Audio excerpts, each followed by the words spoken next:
What's up, gang? Welcome back into another vlog. Today we're going to be talking about faith and entrepreneurship, and do faith and entrepreneurship go hand in hand? Let's get it.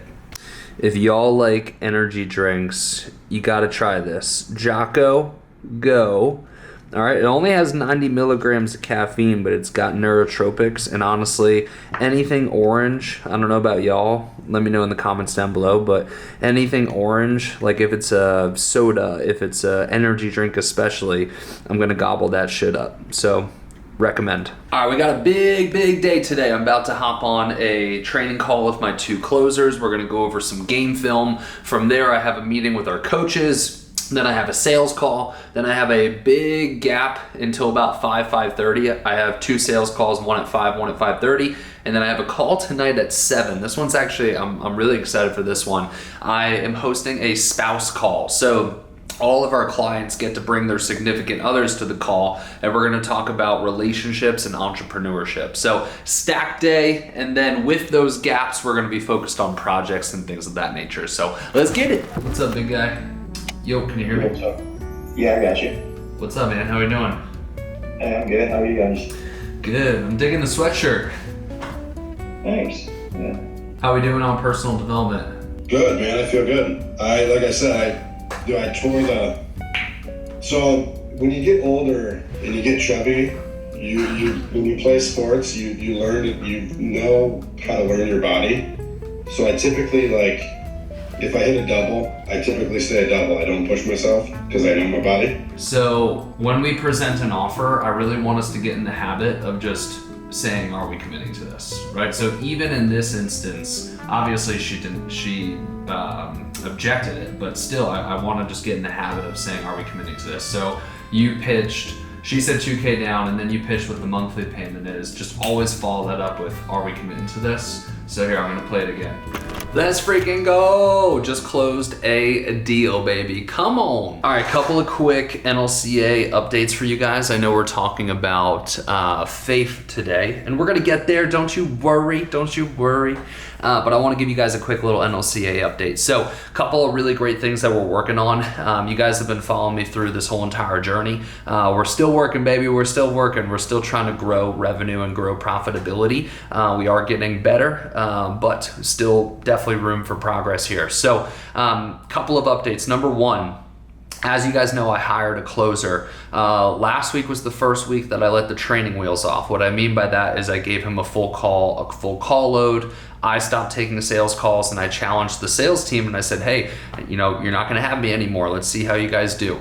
They're doing okay. I may have to step back in for a little bit longer. And I gotta say, I let the training wheels off early on this round.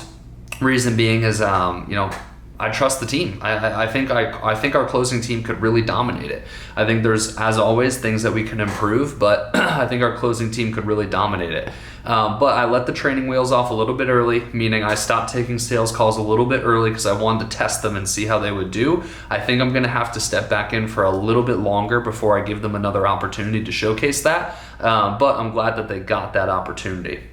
All right, so that's update number one. Update number two, the power of networking. So I got on a call with an individual the other day, and we were just chit-chatting, and they were telling me about one of our competitors and how our competitor makes over 6 figures a month just selling a software. So you can actually partner with Go High Level, and what Go High Level is it's an all-in-one service. So it's your payment processor, your contracts, your calendar scheduler, helps you create your forms. Where previously coaches would have to go out and purchase multiple different softwares to solve that one problem. This is an all-in-one software. So you can actually partner with Go High Level. If you pay Go High Level $500 a month, you can white label this, meaning you can put your own branding on the software, and then you can sell it to your students. So one of my competitors is doing this and is making 6 figures a month on top of all the other revenue they're making from coaching. And I was like, man, this is a great opportunity. And I feel like this opportunity was presented to me because we're supposed to be taking action on it. And it wasn't even the purpose of the call, the networking call that I was having. The purpose of the networking call I was having was to talk about marketing, but then this popped up. So we're taking action on that. That's a big project that we're working on. So that's update number 2.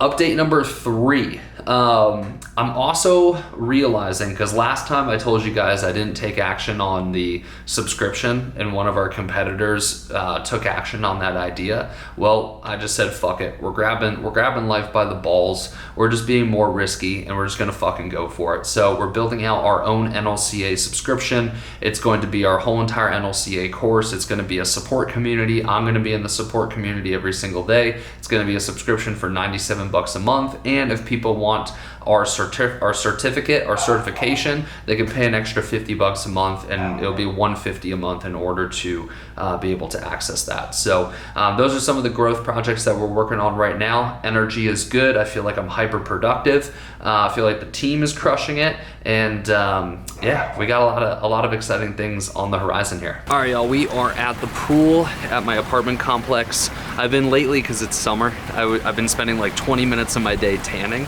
So we're gonna go ahead and tan for 20 minutes. I might jump in the pool, and then we're gonna get back to work.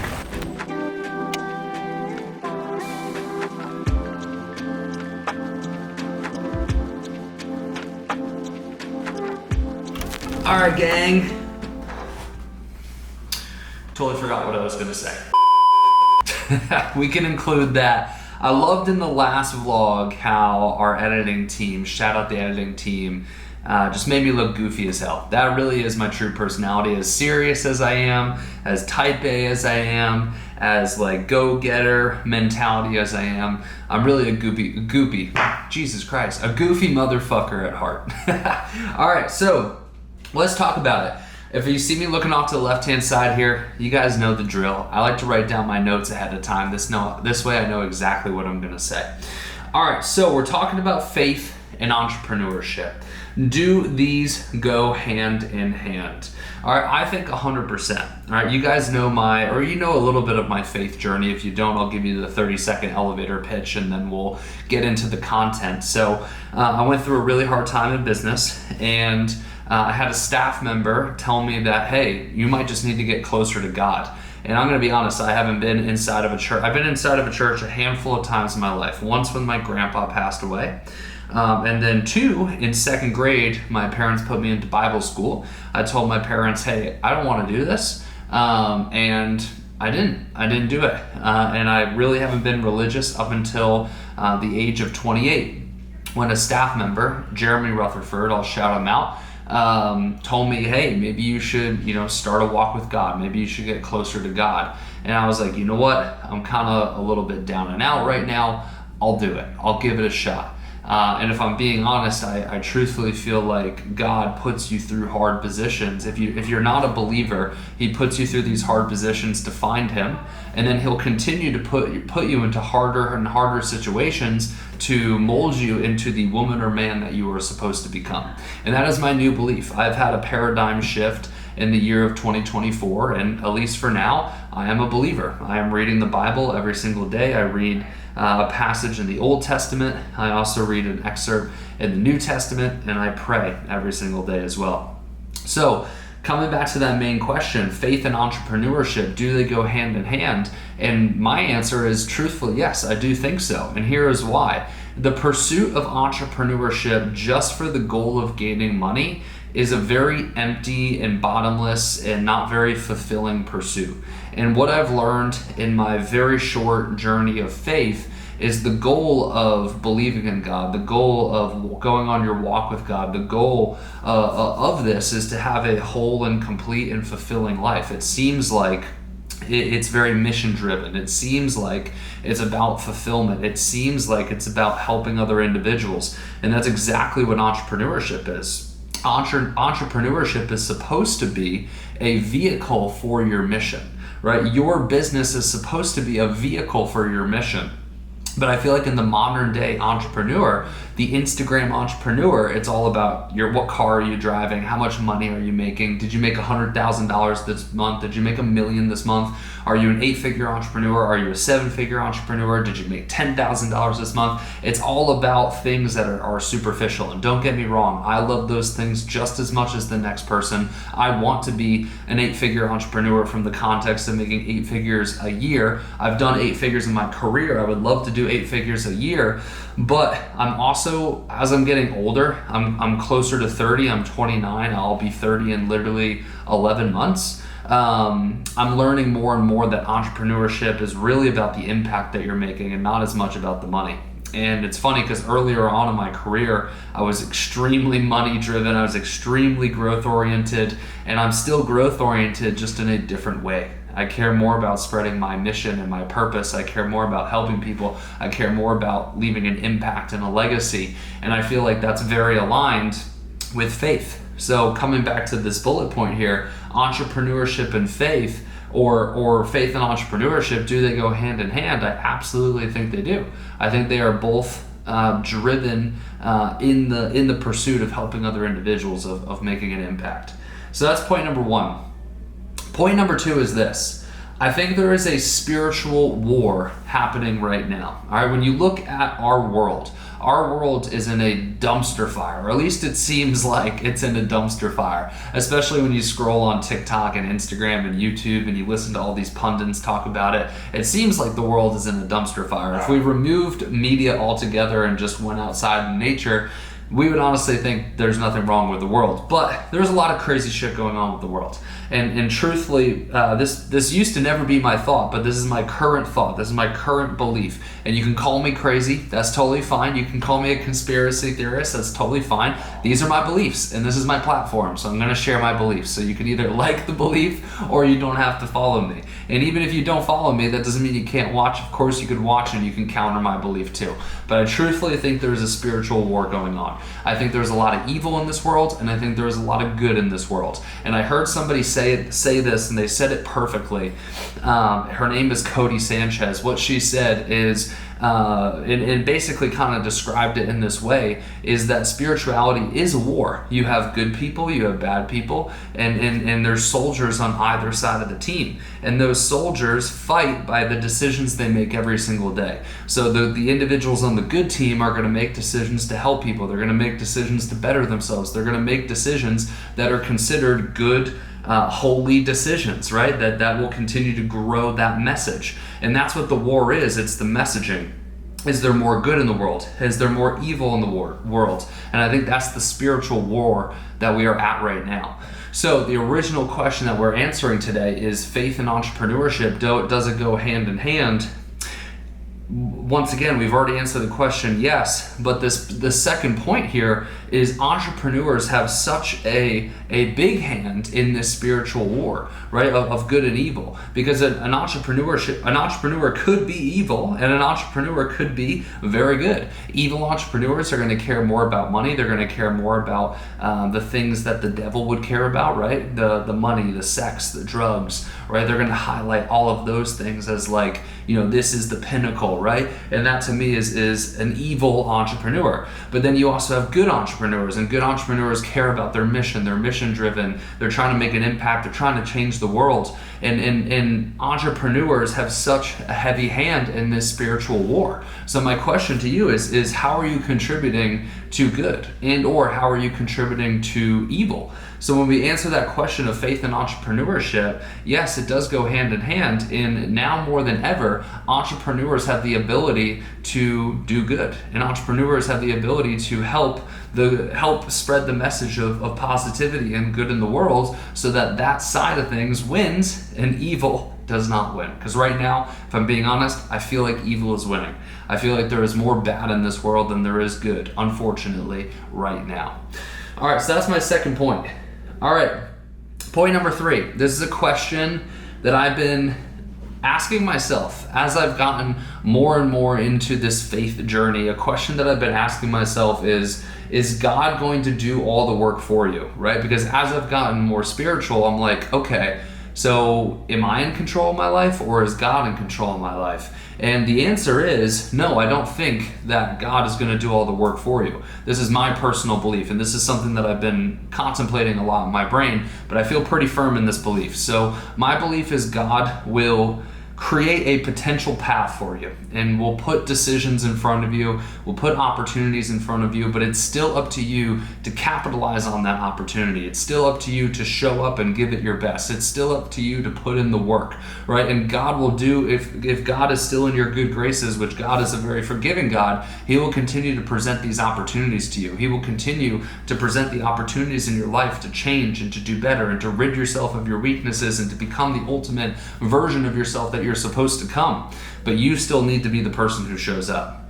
You still need to be the person who puts in the work. You still need to be the person who makes the decisions, that gets over the fear and the anxiety to take fucking action, right? So that's my belief. So if you've ever questioned, is God the individual who has your whole life planned out, and or do you have no capability in the control of your life? It's no to both. I don't think God has complete control of your life, and I don't think you have complete control of your life. I think it's a synchronistic thing. I think there is a plan, there is a hope that you will go down this path, but it's up to you to be the person who harnesses that and goes down that path. Okay, let's see. I got one more point. I'm just reading it. 2,000 years later. As I'm reading this, I'm thinking, like, what kind of edit is my editor gonna do as I'm literally pausing and trying to figure out what the fuck did I write on this piece, on this note here. I have no fucking clue what I wrote on this note, but I'm gonna figure this out. So like I said, I'm not sure what the editor is gonna do as I do this awkward pause in the video, but I guess we'll see. All right, I'm gonna try my best to make out what I think I wanted to say. Right, so we're talking about faith and entrepreneurship, and do they go hand in hand?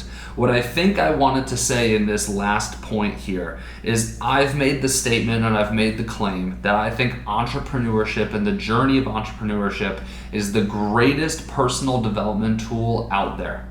All right, and I think that God wants us all to go on a personal development journey. And I think God, once again, will purposely make things hard in your life to rid yourself of your weaknesses, to become the ultimate version that you are meant to become, to go down that path that he wants you to go down so you can actualize the impact and the person you are meant to be, the mission that you are meant to step into. So I think what I wanted to say is that to tie this all together, faith and entrepreneurship, do they go hand in hand? Abso-fucking-lutely they do.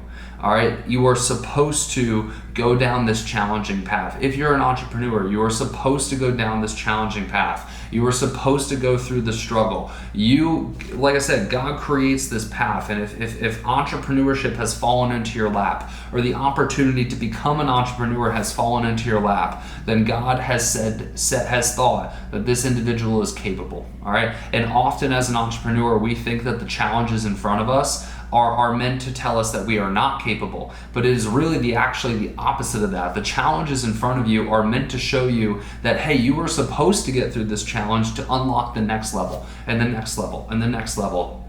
And God will not put these challenges in your way if he did not think you were capable of more. And that is my final belief. Entrepreneurship and faith are absolutely meant to go hand to hand, and if you are on this journey, you're meant to go through the challenges. You're meant to grow. You're meant to become more, and there is a greater purpose to what you are doing than just making the moolah. You are meant to be an impact-driven entrepreneur, and that I believe through and through.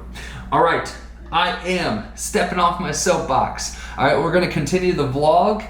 It's 6 o'clock. I have my call with NLCA students and their spouses in an hour. So I'm probably going to putz around a little bit, fuck around with Caitlin a little bit, and then we will wrap up the vlog. So I'll see you soon.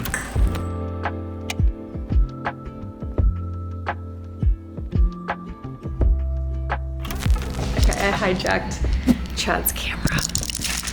Mila and I have a few things to say, right? Oh. Did you want to say anything to your dad or the camera? Are you camera shy? Hi, Dad. We just want to say that you're so hardworking, so amazing, and such an amazing dad, and that we love you. Help me! Help me! Wants to play with her stuff. Hi, sweetie. You can't get that close to the camera, or it's not gonna focus on you. You know. Oh, what are you thinking about? Oh, you don't like the camera? You don't like the camera? Oh, lots of sniffs for the camera. Oh, you're so tall. Are you getting camera shy? Okay. Fun fact, but this actually used to be my camera, and Chad has taken it over because he does more vlogging than I do, but this is like quite a nice camera. So if you're in the market for a good Sony, this is the Sony A7, and I absolutely love this camera. Look at that quality. I honestly should have played around with it a little bit more when it was mine. I mean, we kind of like, Chad would let me use it if I needed to, but I feel like I definitely never really understood like how to get the settings properly, but I think Chad has since fixed it and he seems to really like it. All right, the spouse call went really well. I was happy with it, and next time I think we bring Caitlin on. All right, 8 o'clock, ending the day. Caitlin and I are rewatching Breaking Bad. Last time we watched it was maybe like, I don't know, 6-7 years ago. So we're giving that a rewatch, but I'm blabbing. If you guys enjoyed this vlog, if you guys like the realness of entrepreneurship and you want to see more vlogs like this, make sure you subscribe, and I'll see you guys in the next one. Peace.